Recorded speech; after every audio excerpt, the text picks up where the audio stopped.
ചാനലിലേക്ക് എല്ലാവർക്കും സ്വാഗതം.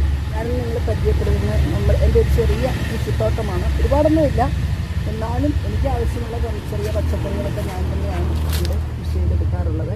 ഇപ്പോൾ ഇതേ തക്കാളി ആവശ്യത്തിന് കുറച്ചൊക്കെ പഴുത്ത് നിൽപ്പുണ്ട്. കുറച്ചുകൂടെ നടാറുണ്ട്. എൻ്റെ ആവശ്യം നമ്മുടെ വീട്ടാവശ്യത്തിന് മാത്രം, അല്ലാതെ ഒരുപാട് നമ്മൾ സമയമില്ല.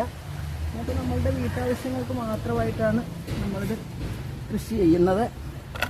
നമുക്കറിയാം, ഇപ്പോൾ തമിഴ്നാട്ടിൽ നിന്ന് വരുന്ന വിഷമുള്ള പച്ചക്കറികളൊക്കെയാണ് നമ്മൾ ഉപയോഗിക്കുന്നത്. അപ്പോൾ നമുക്ക് ഫ്രഷായിട്ട് പച്ചക്ക് കഴിക്കാനും ഒക്കെ നമ്മൾ തന്നെ വളർത്തിയാൽ നമുക്കത് ഏറ്റവും ഫലപ്രദമാകും. ഇനി ഞാൻ ചെയ്യുന്ന വളപ്രയോഗം എല്ലാവർക്കും ചെയ്യാൻ പറ്റും. നമ്മളെ കഞ്ഞിവെള്ളം, തലേ ദിവസത്തെ കഞ്ഞിവെള്ളത്തിനകത്ത് 1 കിലോ കപ്പലിൻ്റെ പിണ്ണാക്ക് വാങ്ങിച്ച് അത് കുതിർത്തിയിട്ടേക്കും. എന്നിട്ട് അതിൻ്റെ ആ